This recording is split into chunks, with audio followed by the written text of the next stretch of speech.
So regarding the whole, I mean, this is the hottest topic right now, and there is actually questions about that in part two also that came in before the game and when we already recorded that. But now after a game like this, the discussion becomes hotter and hotter. And Zidane's kind of political answer every time is, and he always makes sure not to get in trouble with it. He says like very tactful things in that, he was recently asked about Marcos Llorente's success before the Atleti game, and he very wisely just said, "Look, I have no doubt Marcos Llorente is a great player, and I'm happy for him, and I'm not surprised that he's succeeding at Atleti. No surprise at all." And then I have like comments with Odegaard before the game, like, "Oh, Odegaard is great. I mean, he's it's true that he hasn't played lately, but his time will come. It's only a temporary thing." He said things like this about Jovic in the past.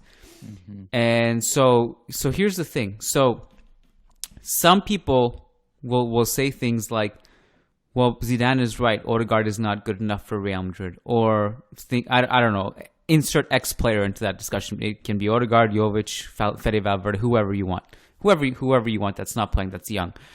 And my rebuttal to that is always like, first of all, this is professional football. You play 3 competitions, 4 if you count today's game, and you go deep in each one.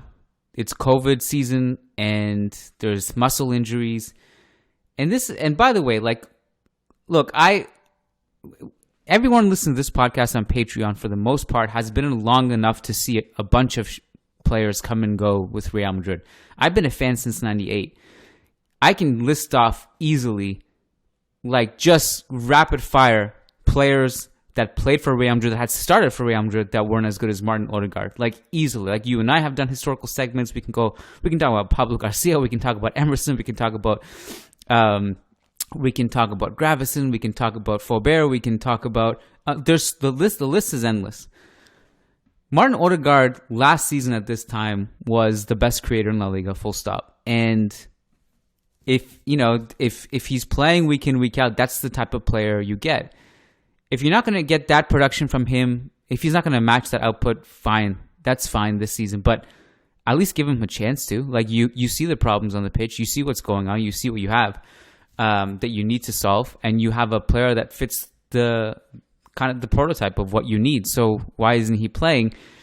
And so it kind of like, just to kind of maybe make a distinguishing factor for this particular podcast, in that I don't think this game was important. But here's the thing. I think in Zidane's mind, this is how it plays out.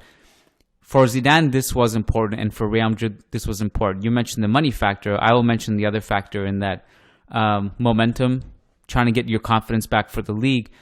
So that's why he maybe rolled with this another starting lineup. I think you on Twitter said this has been 9 consecutive games with this lineup-ish, right?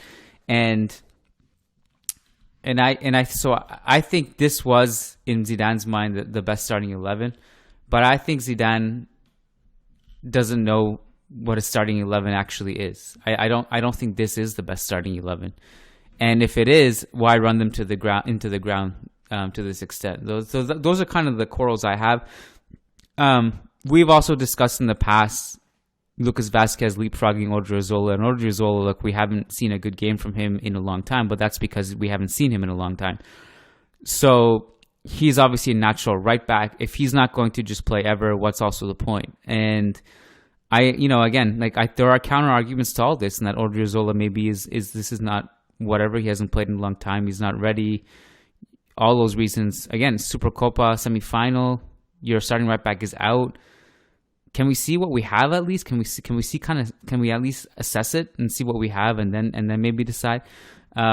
Maybe that feels a bit opportunistic because Lucas Vazquez had a bad game, which we'll discuss. But I agree with you. I don't love what's happening here. I don't love, and the way I kind of worded it on Twitter was like, I just hope that we see Odegaard have the chance to do what he did last season, whether it's here or elsewhere.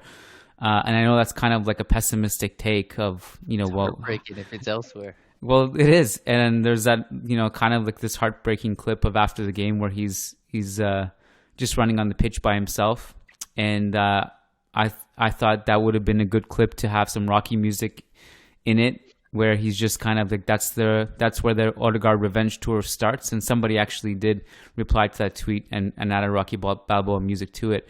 I just think that this is what we saw today, and what we're seeing over and over again is not necessarily our best 11. And if it is, there's no need to run it into the ground in a Supercopa game semifinal. So that's kind of where I stand with this. And also, by the way, I said this in the Churros y Tácticas podcast last week, and for those who don't listen to that podcast, I'll just say it again here.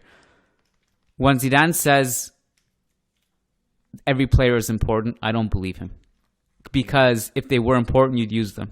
And if you're not using them, that means they're not important to you. That's my way of calling that bluff. I don't think they're important to him. He just says that. But if they were important, then they would play more. And then when you play them once or twice a month and they don't play well, and then they go back to not playing because they didn't play well because it's not their fault, that just, to me, that's not treated like an important player. Yeah, and today after the game, Zidane talked about how you have to have patience with Eden Hazard. Little by little, he just has to score a goal. He just has to do this.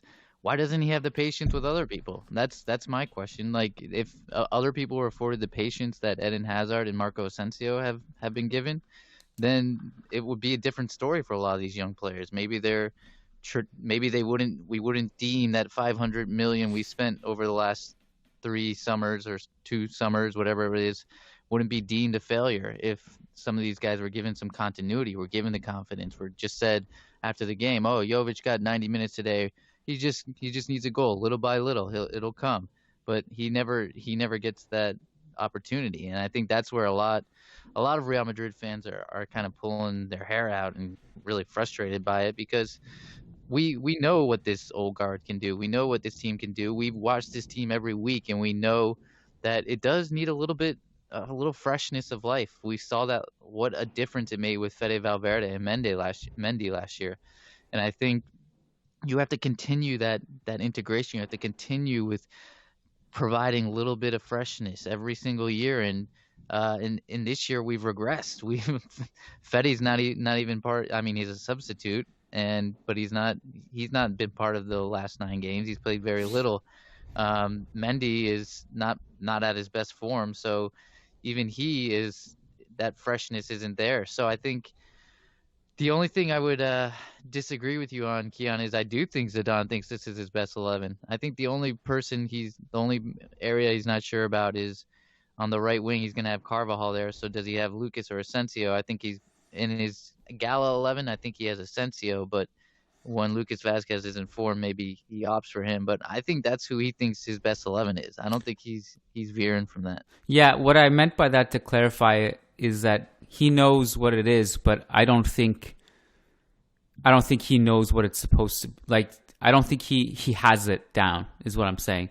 I think he knows what he thinks it is, but I'm not doing a job verbalizing. I think he has an idea of what a starting lineup is, and it is what we saw today.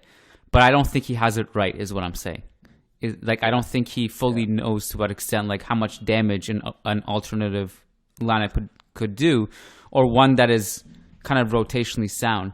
And, we've seen in the past things like, it's been hinted at, or actually more than hinted at, he's actually come out and said outright that, like, a lot of these rotations, they're not always planned by him, right? They're planned with consultations with the doctors and, like, kind of who needs rest and when they need rest. So sometimes there's like a cycle pre-planned, unless it's a big game.